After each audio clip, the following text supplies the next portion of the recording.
आदाब, आप देख रहे हैं न्यूज एंड व्यूज और मैं हूं आपका होस्ट मोहम्मद मुकर्रम। चुनावी गपशप के इस सेगमेंट में मेरे साथ है सलमान अली सागर।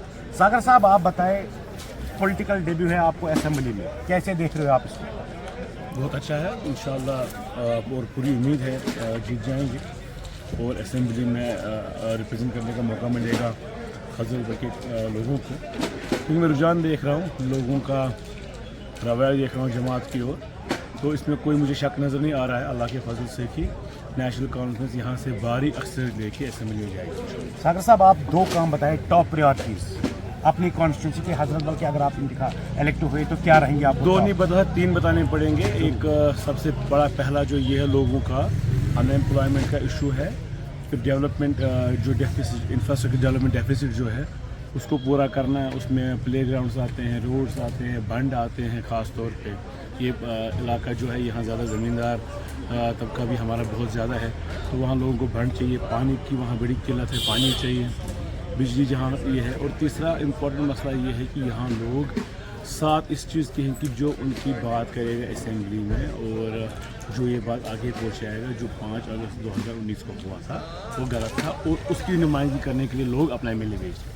सागर साहब, हमने देखा जब हम श्रीनगर से आ रहे थे लाल चौक से टुवर्ड्स हजरतबल, इस कॉन्स्टिट्यूंसी की ओर, दो बड़ी चीज़ें अगर हम जिक्र करेंगे इस कॉन्स्टिट्यूंसी में, एक तो हजरतबल की ज़ियारत शरीफ है, दूसरा यूनिवर्सिटी, कश्मीर यूनिवर्सिटी। लेकिन नैरो रोड हमने देखे, अभी तक इस रोड को वाइड नहीं किया गया है। रोड कनेक्टिविटी का इशू है यहाँ बहुत, लेकिन इंशाल्लाह मुझे पूरा यकीन है सरकार जब आएगी तो हम इस चीज़ को किसी हद तक, रोड वाइडनिंग को किसी हद तक करने में कामयाब हो जाएंगे इंशाल्लाह मुस्लिम। ये ग्रेजुअल प्रोसेस है रोड वाइडनिंग, इसमें कॉम्पनसेशन होता है, फंड्स होते हैं, लेकिन फिर भी शुरुआत हमें करनी है।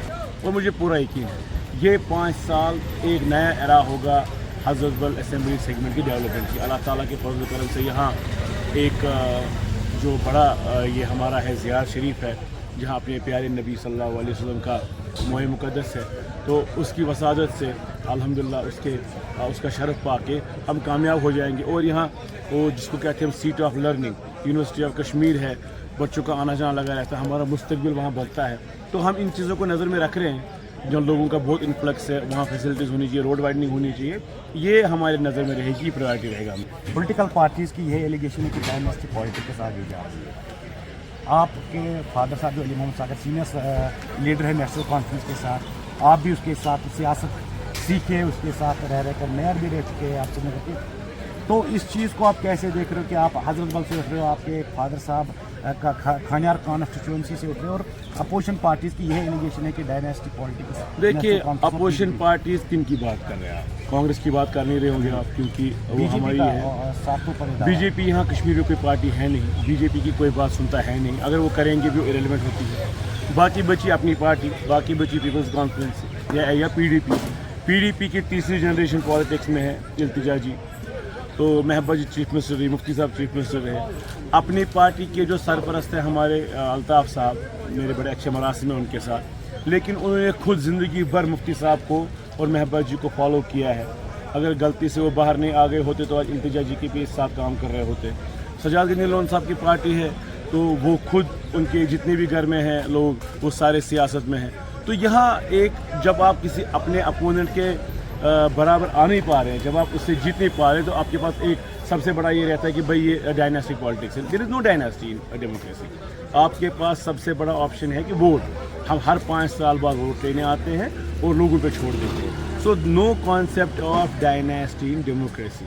डेमोक्रेसी में अवाम ताकत का सरचश्मा है, अवाम ही सरदारी का ये देखती है। तो let it be people think only, उनको ये बोलना है क्योंकि उनकी मजबूरी है, क्योंकि वो हम पे हावी नहीं हो रहे हैं। लास्ट में एक सवाल, पीडीपी का यहाँ पे एमएलए रह चुके हैं, अब आप मैदान में हो और उसके बमुकाबले पीडीपी ही कैंडिडेट अगर हम माना जाएंगे ग्राउंड पे, तो अपने आप को नेशनल कॉन्फ्रेंस कैंडिडेट कहाँ पे देख रहे हैं? नेशनल कॉन्फ्रेंस यहाँ से जीती हुई है इलेक्शन।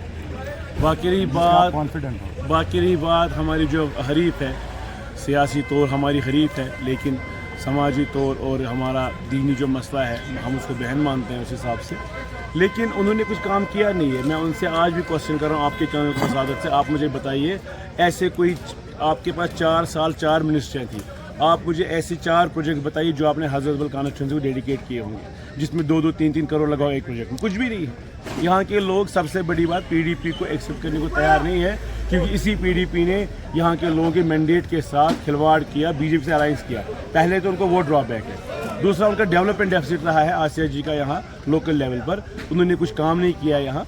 अगर वो बताती है मैंने कुछ काम किया है तो मैं मान लूँ। उसके बाद जो पिछले 5 साल, जिन 5 सालों वो घर में रही है और बाहर नहीं आई है, इलेक्शन के टाइम नमूदार हो गई है, तो लोग समझते हैं इस चीज़ को, तो इसलिए उनका कोई चांस नहीं बनता। यंग फेसेस हमने देखे इस इलेक्शन में बहुत सारे आ रहे हैं हर किसी पॉलिटिकल पार्टी की तरफ से। अक्सर लोगों की यही शिकायत रहती है कि ये वोट दिखे, जिन वोट मांगने आ रहे हैं फिर अपना चेहरा नहीं दिखा रहे। तो आप यंग फेसेस की एक अलग राय और क्या सियासत आपकी होगी? अगेन इसमें यंग ओल्ड है ही नहीं। जो वोट मांगने आएगा, जो परफॉर्म करेगा वो रहेगा जब तक वो जिंदा है। जो नहीं परफॉर्म करेगा, अगर वो 20 साल की उम्र में भी, उसको 80 साल घर बैठना है। मगर इसमें सिर्फ आप परफॉर्म कर लीजिए, आप ग्राउंड में रहेंगे, आपकी मार्केट वैल्यू बनी रहेगी। The moment you know are not in a field, you are out.